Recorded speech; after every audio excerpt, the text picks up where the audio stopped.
Welcome to this Zentangle Quickie. My name is Heather Hartwick Gladden. I'm a certified Zentangle teacher. And today we're going to take a look at the Tangle C Wave from CZT Ginny Lu. This, this one has been around for a bit. And I'm looking at it, I'm thinking, this looks familiar. And it does. It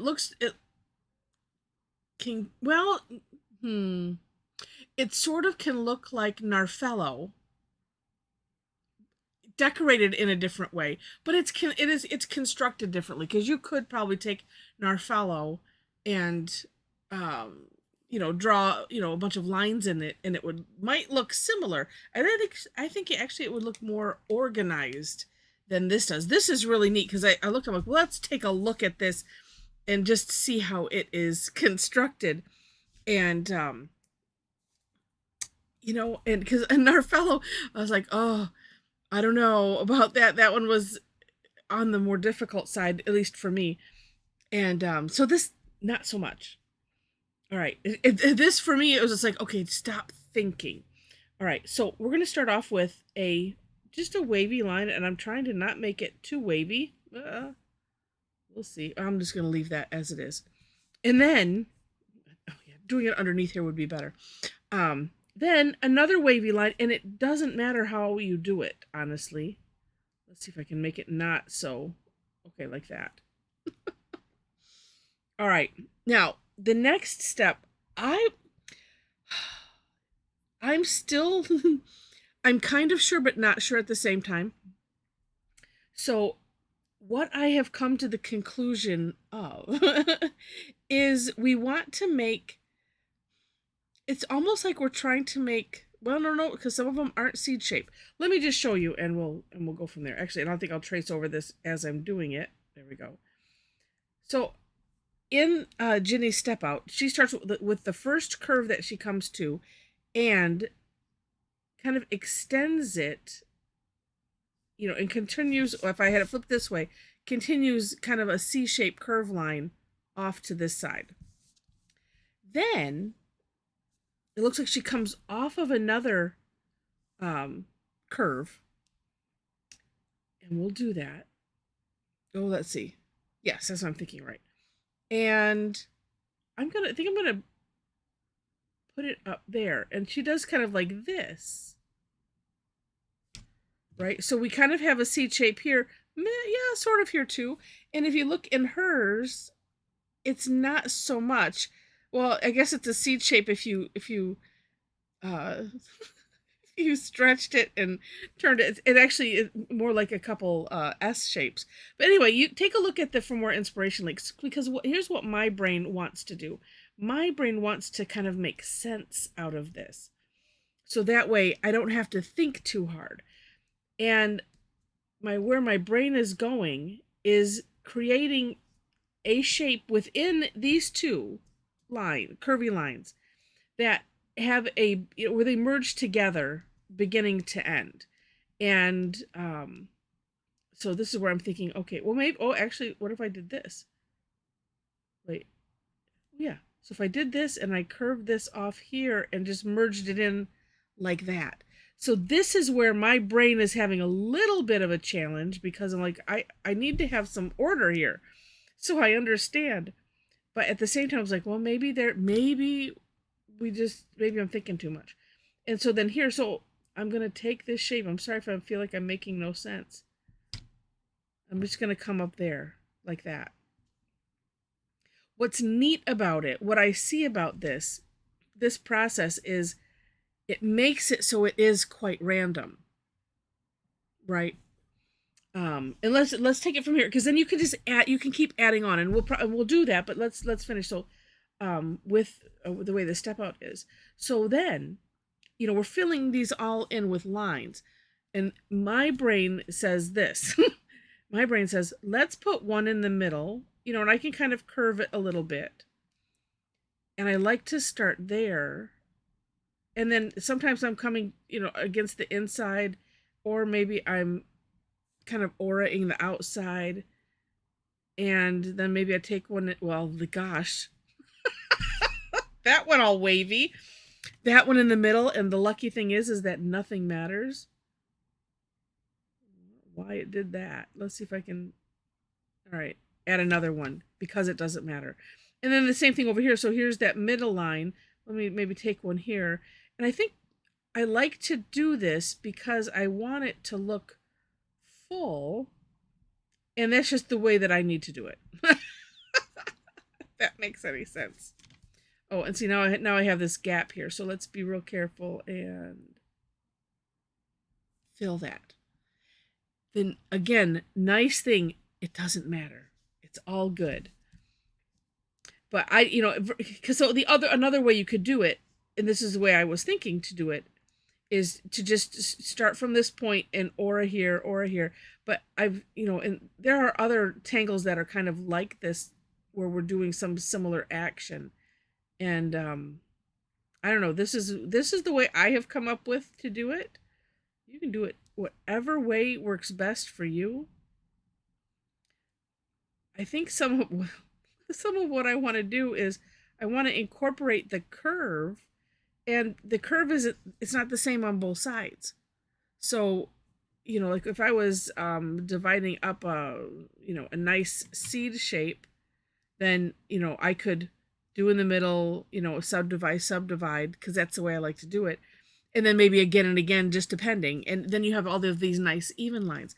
This one, I don't think it's intended to be all nice and even. It's called C wave, right? This makes me think, there's a couple other tangles that are similar to this, like meringue, garlic cloves, where you have all of these lines, but they're just kind of constructed a little bit differently. This is nice because, like I said, you can put it into whatever shape you need to put into. All right, let's try this one.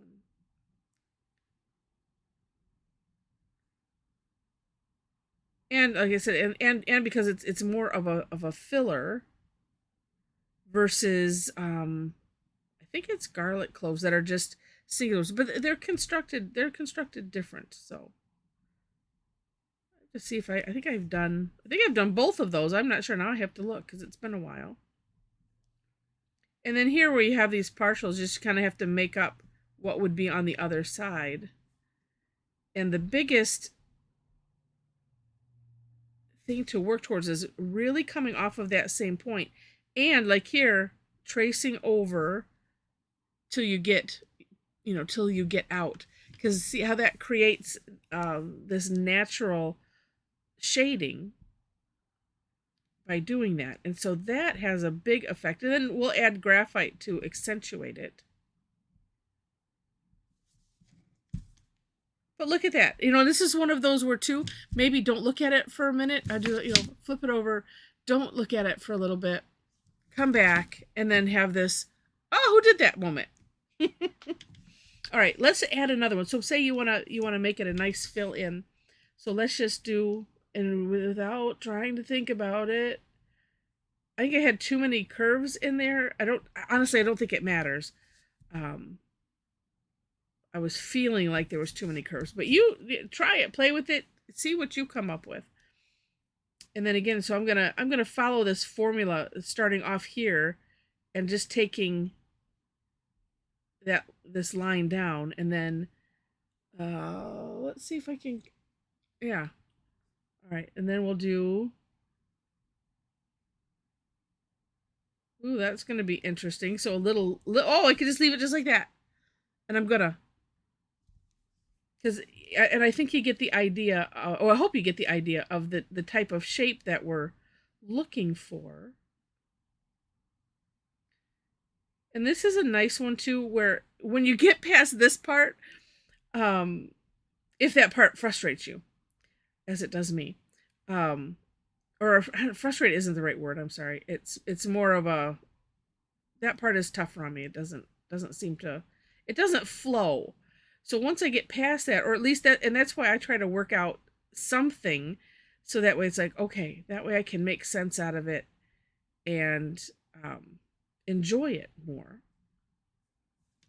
Like that. But you can really just so get lost in, the drawing of the lines. and just going slow and whoops, trying to, I always forget to turn that off. Going slow, and then, trying to have them all go to that one point. And even here, it didn't necessarily, but you can see here where it's a little bit darker on that one side. And when we do shading, nothing's going to matter because it'll all turn out beautiful. And we'll show that in a minute. Oh, there's a nice, really, absolutely straight line. That's not what I intended. But it's okay, because the nice thing is that these don't have to be uniform.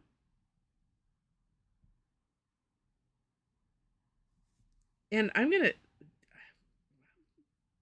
maybe the less uniform, the better. And I will do like this one. Okay, let's fill in, well, sort of. Let's fill in that gap. No, we just kind of traced along the line. Something you could play with, too, that I just thought here is maybe lighten up on the pen if you need to add, do some fillers. So like right here, and just lightening it up so that way it kind of fills that gap, but it's not, as heavy as the other lines. So you could have fun. Oh gosh, you could have fun with that. And as I was just looking at what I did, it kind of adds a little extra shading as it does here. Oops, I forgot that. But, that's something, if you, depending on what you're doing, you could leave little places like that open as well. All right, so let's add some graphite and see how much more magic we can add to this. So I'm just looking at it for a minute. And of course, where we'll add them is where things converge. Although, you could take the graphite. Let's do those. No, I better do. Okay. I'll forget where I put the graphite. But if you wanted to accentuate something else, like, kind of like an over and under. I'm looking at Linda's version, her little thumbnail, and some places, let me see if I can find so I can explain what I'm thinking, since the words are just not working.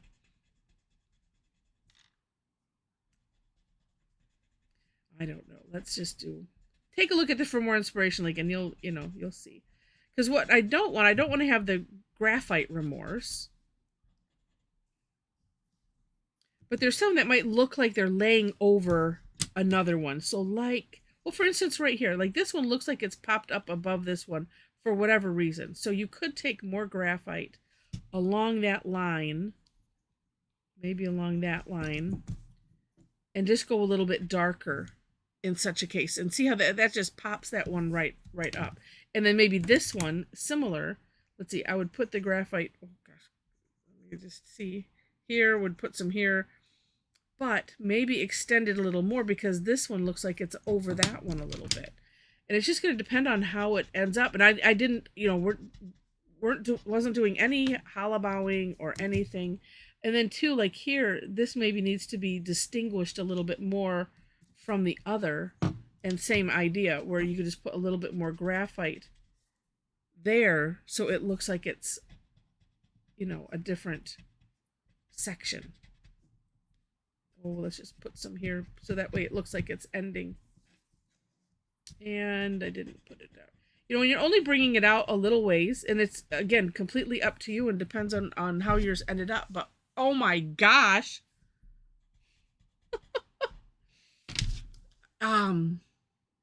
Yeah. It's just neat. Really, really neat. All right, well, I hope you enjoyed it. If you did, please click on the like button.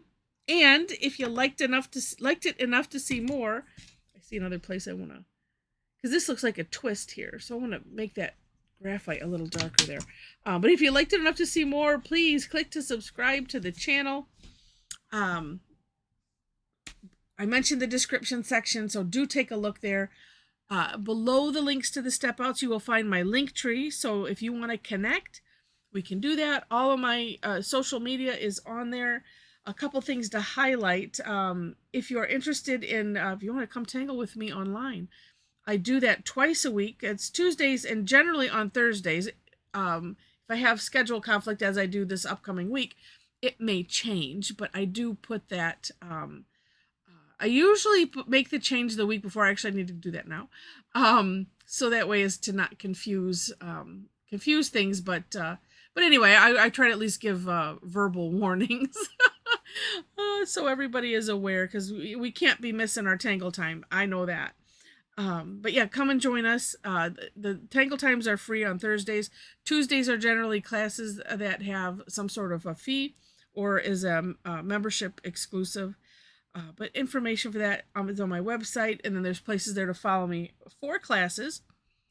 Also, if you'd like to join our Tangle Addicts community, we have a group on Facebook. So feel free to click that link, and you will see the 4 questions that you have to answer in order to gain entry. That just kind of makes sure it sets the tone for the group, as well as just make sure that it's amazing to me that the number that don't answer any or answer like 2. It's just I think they're I don't know if they're bots or there's people and things that just like to be out there and cause trouble. It seems to be filtering that out, so that's a good thing. But anyway, you'll see the questions. It's nothing serious, but gives you information. All right. I think that's it. So what a fun tangle. All right. So with that, thank you so much for watching, and I wish you happy tangling.